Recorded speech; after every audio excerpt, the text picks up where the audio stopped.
Alright, so now you know how to take a PlayStation 2 disc and put it onto your computer. Well, how do you get PSX2 set up? Well, that's what I'm going to show you now. You go to config and you go to, let's go to controller. Let's go to plugin settings. And we're going to go to pad 1. Now, this is going to be for a keyboard layout. And my keyboard has a numpad on it, so that's what I am going to be using primarily. So, for example, square would be 5, and triangle would be 8, and cross would be 5, and circle would be 6. But I'm going to clear all of this because I don't want to be having multiple buttons mean multiple different things. So you look at a PlayStation 2 controller, right? And you see that the square is on the left and the X is on the bottom and the circle's on the right and the triangle is on the top. Well, we're going to do the exact same thing as that. Square 4, triangle 8, circle 6, and cross 5. Now for select, I usually put space, and for start, I usually put enter. Alright. Now for the left analog stick, you want to do W. Oh. Wow. Did I just did it twice? Did I just do it twice? Okay, whatever. A, S, D. Or, you know. I didn't say that in the right order, but you see it. You see it right here. W, A, D, S. Yeah, okay. And for the right analog stick, and I don't count on you using this too incredibly much, I'm going to just do up, right, left, down. For the D-pad, I'm going to go I, J, L, K. For L1, I'm going to do Q, and for R1, I'm going to do E. So you're using your your arrow buttons, okay? And if you want to use R1, you just bring well, L1 actually. You just bring your finger from the A to the Q. Very, very simple. And as for L2 and R2, I usually, and you might not want to do this, everybody's different, I guess, but what I do is I actually do 1 on the straight number, like the numbers that go across, and then 4. So technically they're still like above L1 and R1, L2 and R2. And then L3 and R3 I usually don't even set because I don't tend to use those a whole lot. I don't really need to. That's when you press the analog stick in, but I mean, I really don't need that. Did that really reset? Oh, okay. And from there, you are just about done. Just making sure that okay. Yeah. From there, you are just about done. Alright, so now you got your keyboard set up.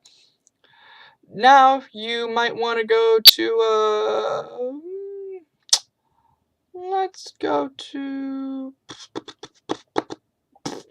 what was I doing before? Emulation settings. Let's do emulation settings.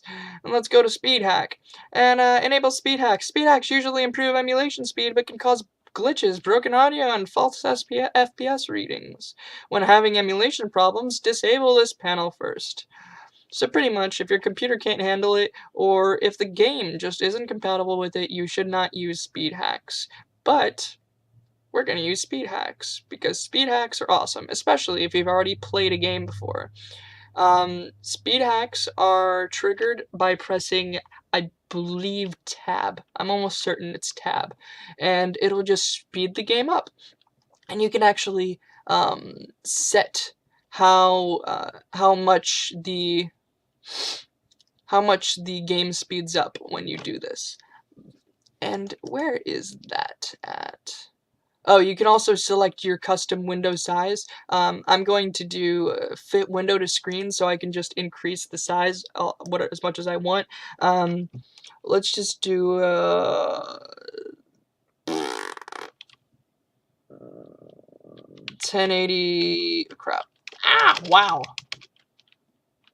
1080 by 720. This is probably incredibly wrong. I feel like that's wrong. It's not right. 1920 by 1080, 720 by 1080? 1080 by 720? I don't even know. It'll work itself out. I don't even, you know. So disable frame rate limiting. Frame rate limit adjust, slow motion adjust, and turbo adjust. The frame rate limit is the normal frame rate that your game will run at. I don't see why anybody would want this anything other than 100%, because anything lower and your game's going to be slower than normal. Anything faster and your game's going to run faster than normal.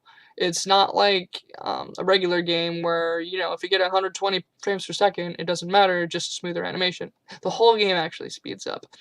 So for turbo adjust, depending on how fast your graphics card and CPU is, you can turn this up. This is how fast your game will go whenever you press the tab button to speed everything up.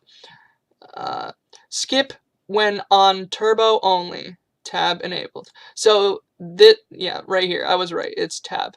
So this is to have the option to skip frames. So you actually have the option to just, you know, completely skip, not even animate a frame. And this might be useful when you're trying to speed up a game, but you don't have the strongest graphics card or CPU. I don't really use this. You can if you want. I told you what it does. Anyway, everything else, it really doesn't matter. Just leave those things at default. You want to leave the zoom at 100%. Do not want to disable Windows resize border because that's awesome. And that's about it. Everything else you really don't need to worry about unless you're a professional, which case, why would you be watching this? Anyway, we go to apply, we press OK, and then our game is ready to run. So this time we're going to do CD DVD fast. This action will reset the existing PS2 virtual machine state. All current progress will be lost. Are you sure? Yes.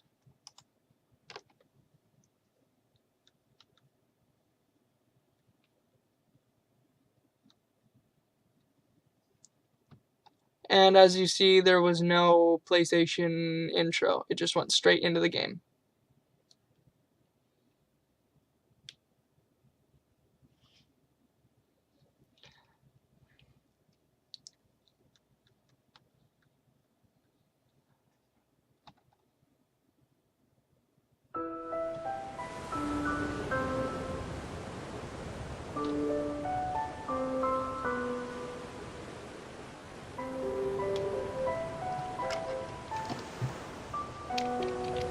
Press enter as start, because that's what we set it at.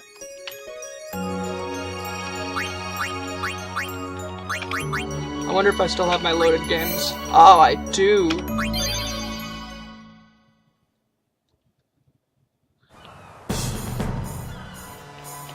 Anyway, yep, this is the complete Final Fantasy X game. If you follow the steps correctly and have the correct system requirements, then you are now playing Final Fantasy X. Or any other game that you wanted to play. Anyway, guys, this was AJ, and I am with... Oh, sorry, I lost focus. I am with HCG Necklace, and you guys have a nice day. Ancient machina salvaged by the Aved. They are